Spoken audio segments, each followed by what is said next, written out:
Hello, welcome back. I'm Tonya from Tonya's Witchy Kitchen. How are you doing today? I'm not doing too bad. Nice fall day. So, yeah, my husband has another great idea in his book. He's just a farmer at heart. Like, even if you removed him from the farm, he would still be doing something farming. You know, you can remove the boy from the farm, you can't remove the farm from the boy. Is that how it goes? Whatever. Anyway, his brilliant new idea is to have a couple milking goats. Yeah. And we've got two. He picked up two and we're waiting for the other 2 or 3, whatever. I don't get it. I don't know anything about goats. Not a damn thing. I'm afraid he don't either, but we will see. Anyway, so I told my youngest, who doesn't really get into farming or rodeos or anything around here, that we voted and he lost and he was going to be milking the goats. And out of the blue, he says, "Oh, well, am I going to get paid?" Well, yeah, you can get paid, sure, you know. And so he's sitting there and he's figuring out how much he's going to make. You know, he's figuring an hour to take care of the goats each day. Like I said, I know nothing. And he's in, you know, he's figuring this out in 365 days, blah, blah, you know, this pay, how many years till he gets his license. And he's telling me how much he's going to make. And I said, "Well, did you take vacation out of that?" And he goes, "What?" I said, "We're not home all the time." I said, "You know, there's vacation days in there." So then he goes back and he's figuring how many days vacation in a year and how many years he had figured out and all this. I mean, he was pretty fast at it. And he hates math, but he is so good at it, right? And I tells this to my kids all the time, like, the math and the reading are so important. So important. Don't tell me you won't use it. There's stuff you won't use, but you really need to have that good foundation and base for your math and your reading. But anyway, another story. So he's got it all figured out. He's gonna have a down payment on a great vehicle, blah, blah, blah. And I said, "Well, what are you gonna do? What are you gonna drive first?" You know, because he's got these years ahead. And he's like, "I'm gonna drive the Audi, Mom." I'm like, "What?" So the Audi is it's old. It's an old car. It's beat up. There's no AC. It's a stick shift, so it's my little, it's my oldest son's skeet car. Since he got rid of his Subaru. But that's a whole nother story. But anyway, it has a bullet hole in the door. There's seat covers over the front seats because they're so hashed. Okay. And I'm thinking the best thing about this car is the gas mileage. Literally. Okay, the gas mileage. And is it gonna last that long? I don't know, right? Because it has to go from my oldest son to pass it down to the middle son to pass it actually on to my youngest son. And I'm thinking, well, we'll see.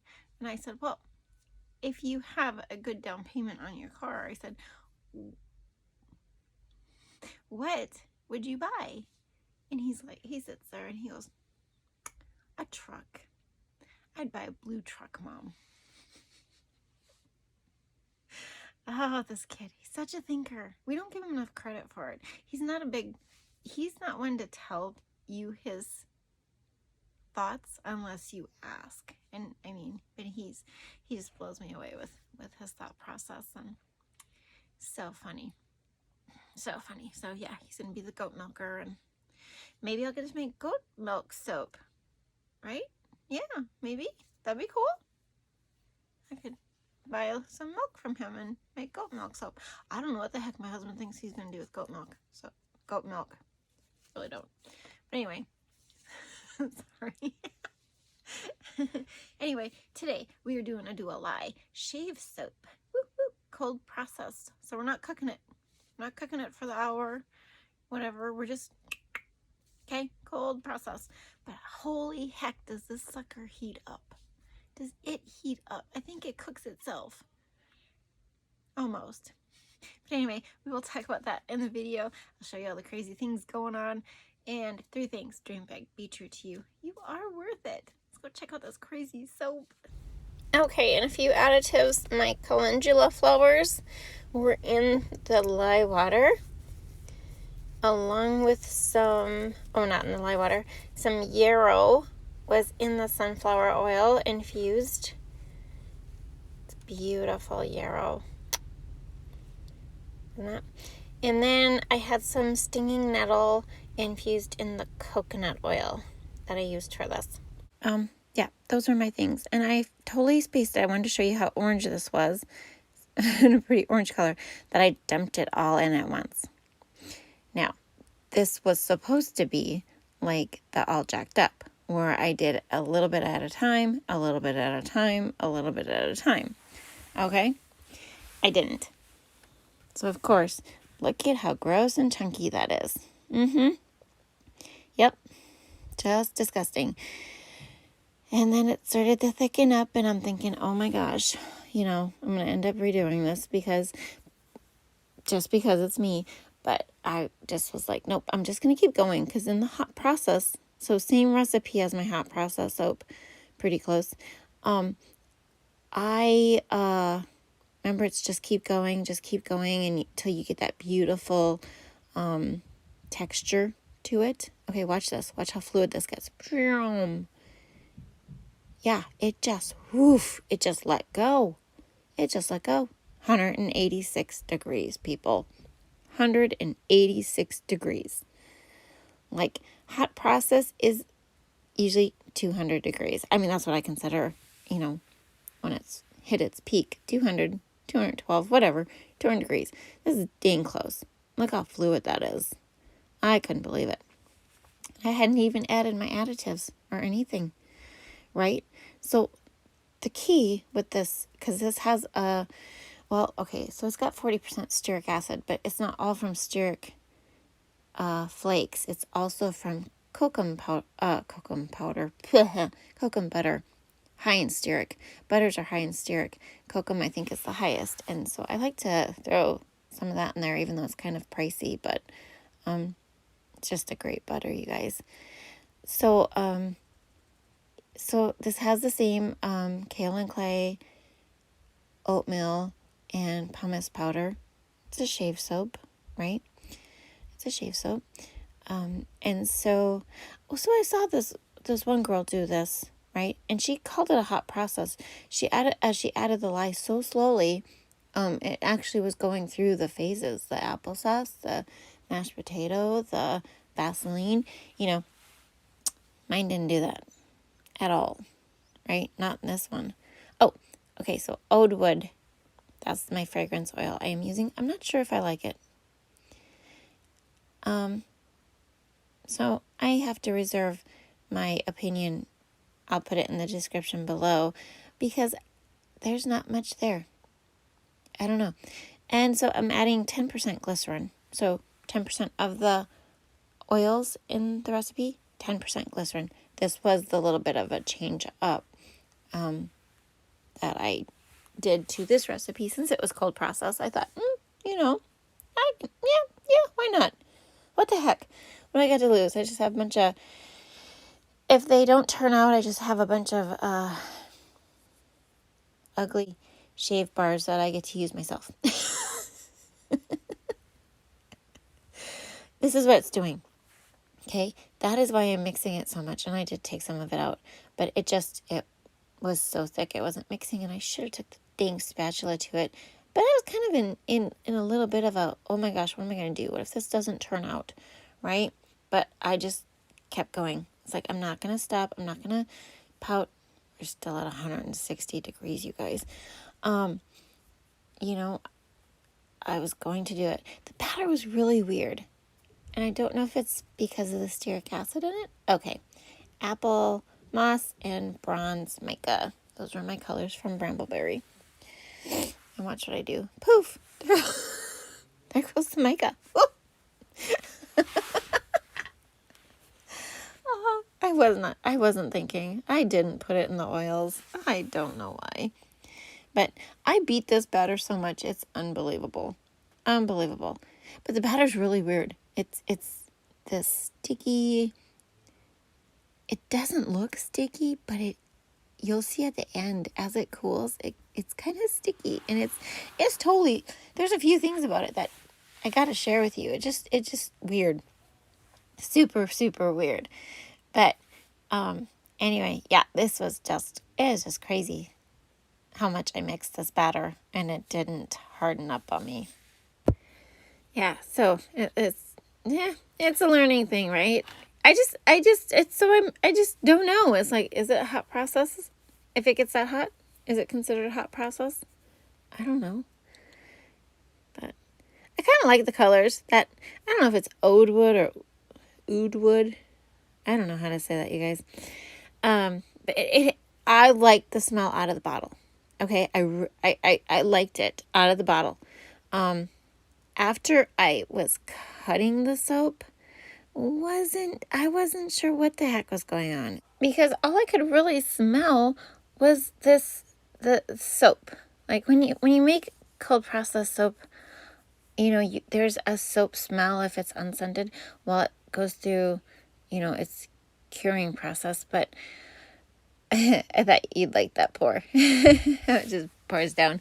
But yeah, it had a really, really odd smell to it. So I am hoping that as it cures, that I will get that fragrance back. And sometimes that's how they are.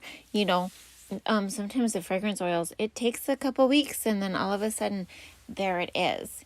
And I'm not sure why it does that, and I guess I don't really care why it does that, as long as it comes back, because otherwise it's not. I might have to rebatch it, which is basically putting it back in the crock pot, chopping it up into little chunks, letting it remelt, and adding a new fragrance oil, which sometimes does work.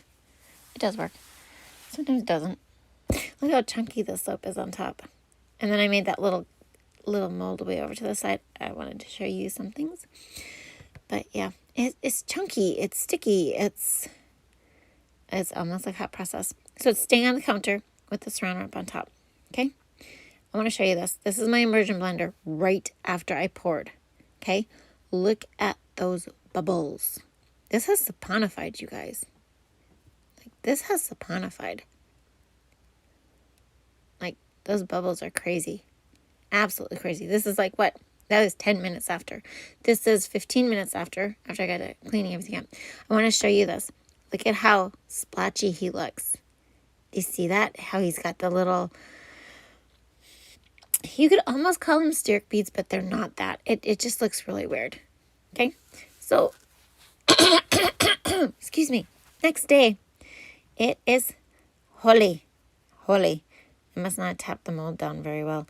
The outside was holy. The inside wasn't. Funny. But the outside had all those little holes, and I decided, you know what? I'm just going to leave it. It's a good creative feature. No, I'm kidding. It's a beautiful design that's throughout the whole side of the soap. But yeah, so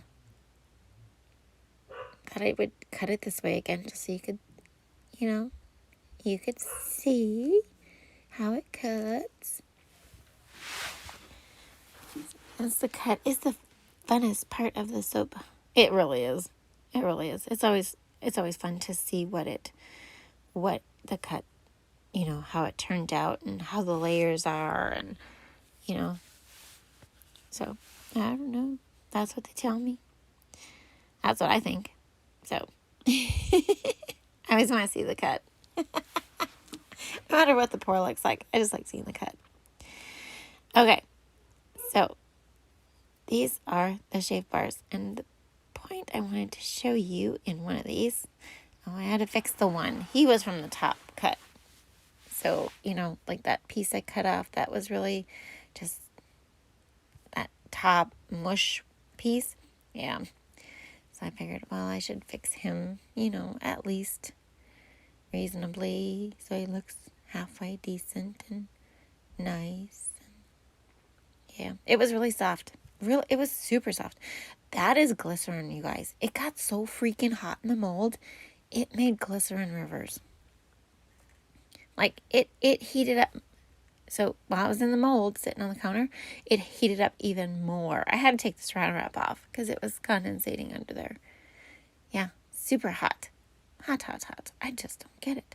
That's where my wire cutter went wonky. But yeah, super hot, super crazy. This is 24 hours, maybe 20 hours later after I poured it. But, oh, they're going to be delightful shave bars, you guys. Like, nice, creamy lather. Here's my little guy. Look at him. Look how smooth he is. See, I was telling you, all the molecules got to move together and get to where they need to be. And they make the beautiful shave soap. So, there you go. I hope you had a good time. Thank you for dropping by. I'll see you next time. Bye-bye.